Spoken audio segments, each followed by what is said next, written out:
everyone, this is Alexis from Play by Pause. Today I'm in Cameron Highlands, one of the biggest tea plantation estate in Malaysia. And today we will be sharing you 5 easy posing tips for couples that you can apply to your shoots right away. Today we have 2 talents here, Sean and his wife Joanna, and I'm shooting on the Sony a7 III, which I'll be pairing with the 35mm 1.4 G Master and the 55 1.8. So the reason we're bringing you this content is easy. I understand that posing, especially for couples who have no experience, is very difficult and sometimes very challenging. Even for professional models, they take years to practice to nail the right pose. What more to say, we only have a couple of hours, and if we're lucky, the whole day to study how our couples interact with each other, what their chemistry is like. So I hope that today's video will bring you some value in teaching you how to get started right away. So let's get started with the first tip. The first tip is easy. When you are posing your couples, try to create a lot of variety around the basic pose that they are doing. So to demonstrate, right now the both of them are on a standing pose. So now they are in a basic pose where they're standing next to each other. And within the same pose, actually, you can create a variety of poses. In what sense? In a way that whichever direction they're facing. Let's say I'm asking them to face each other. So Joanna and Sean, please face each other.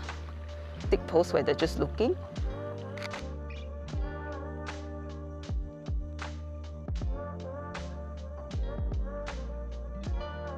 And how you can create variation is you can utilize their limbs. So now their hands are dangling, it looks a little bit awkward. What I will do is I'll ask Joanna to put her hands on his chest, and then Sean will put his other hand on her waist. Yeah. And one other tip here is that you see that their faces are too much closer to each other. They should open up a little bit. So have both your faces face the camera a little bit more. Yeah. But looking at each other. Yeah. So that's good. This is nice.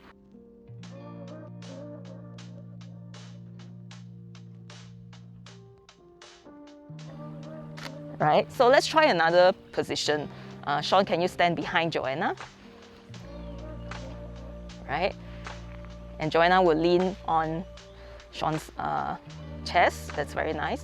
And I will ask Sean to touch her on her hands, the one with the ring.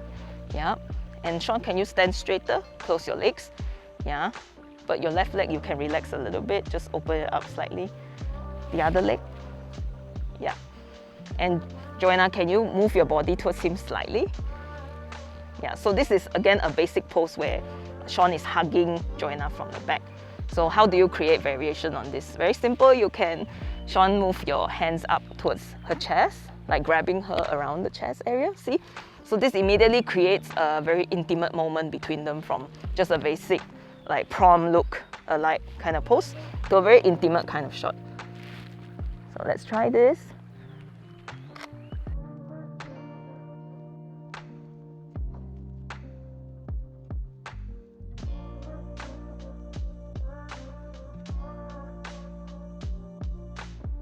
So there you have it. From one basic just standing pose, you can actually create multiple variations, and you can get really creative with how they interact with each other.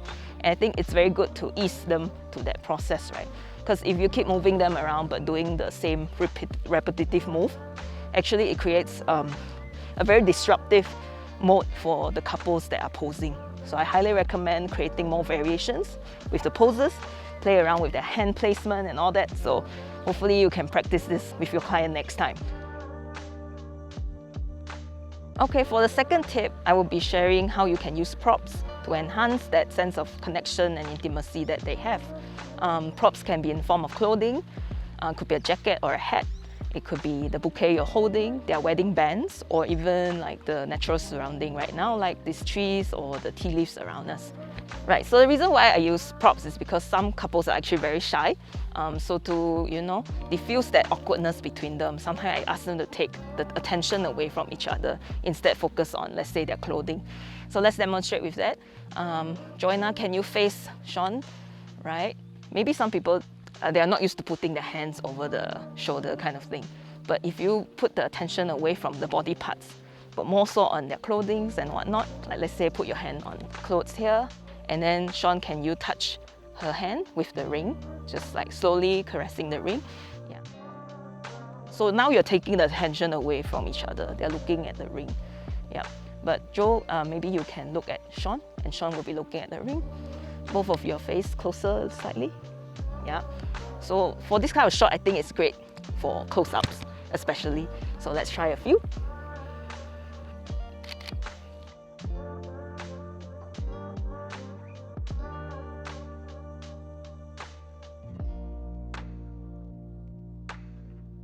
For the third tip, it's more about me moving around and them staying stagnant. So the good thing about this is that you can get really creative with this kind of shot. You can go really close to them, or you can go really far to get a very creative shot. So let's try getting really close to them. And for this, I will change my lens to the 55mm to get some detailed shot of the couple. So now I'm going to move really close to them. Don't be afraid to get real close, get detailed shots. For example, okay, can both of you face each other? Okay, really close, like where your nose are touching. Sean, your hand with the ring touch her face, not covering her face, yeah, just slightly. Yep, so I'm gonna go really close to the ring, get some detailed shots. Yeah, so just getting some nice close-up of the both of them. Joanna, smile. Okay, you can put your lips there. Yes, the smiling with your teeth.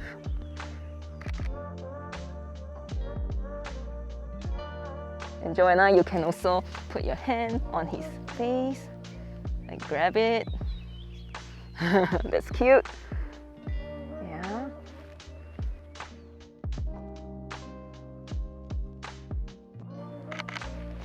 Okay, now I'm done with the close-up. I'm going to move around and find an artistic angle to make this look good. Let's try. So this is where you can get a little bit creative. You can play around with the angles. Wow, it's quite interesting. So I'm going to try some shots here. Joanna and Sean, okay, so can you both hold hands? Right. Yeah, so what I'm doing here, I'm actually framing them in between these two tree trunks. The tree trunk nearer to me is the foreground, and the other tree trunk is the background. This creates an interesting image. Usually for this kind of shot, it's mostly for artistic value, and it gives your couple some space to interact with one another, so you're not always in their face.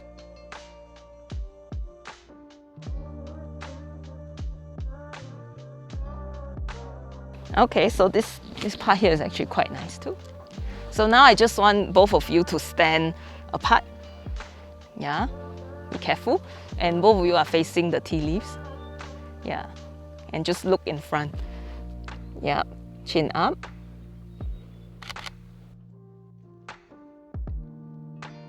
So that's how you frame your couples if you are trying to be a bit more creative. Don't be afraid to move around slightly and find an angle that is interesting, be it super wide or from a very low angle, you know, just to create some variety in the shots that you're going to give your clients at the very end.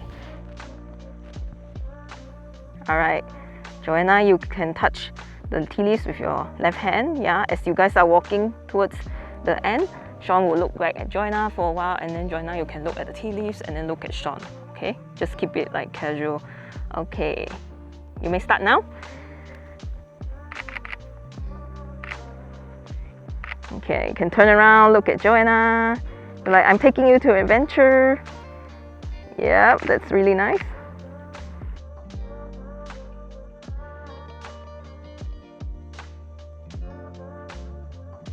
So that's tip number 4, is where I actually create movement into the shot. So typically this creates a more dynamic interaction with the couples.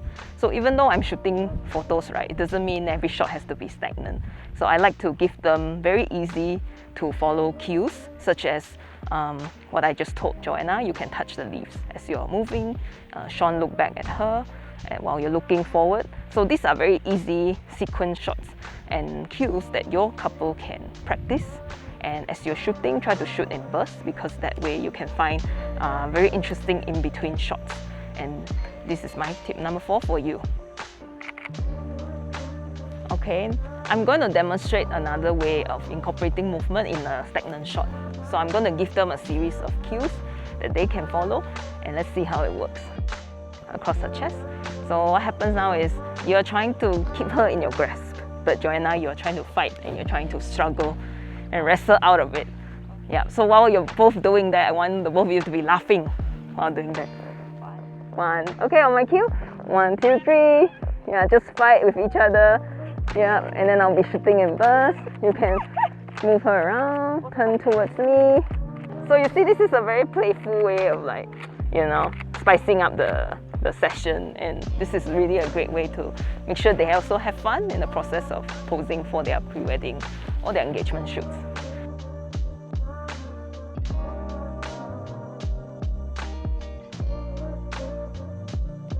Now it's my final and my 5th tip, which is to be very communicative with your client. You should always give them very positive reinforcement and feedbacks while doing the shoot. So what do I mean by that? As you can see from my session with Sean and Joe, when they're doing something good, I'll tell them that looks good, yes, continue doing it. So these are all the little cues you can give them, reassure them that they're doing the right thing. Because remember, they are not professional models, and most of them are only doing this for the first time. So I think communication is key and something we should all work on. So there you have it. These are my 5 tips for today, and I really hope you will find some value in today's video and go out there and shoot your first session, or if you are a professional who's looking for a more systematic way to run your pre-wedding and your wedding day shoot.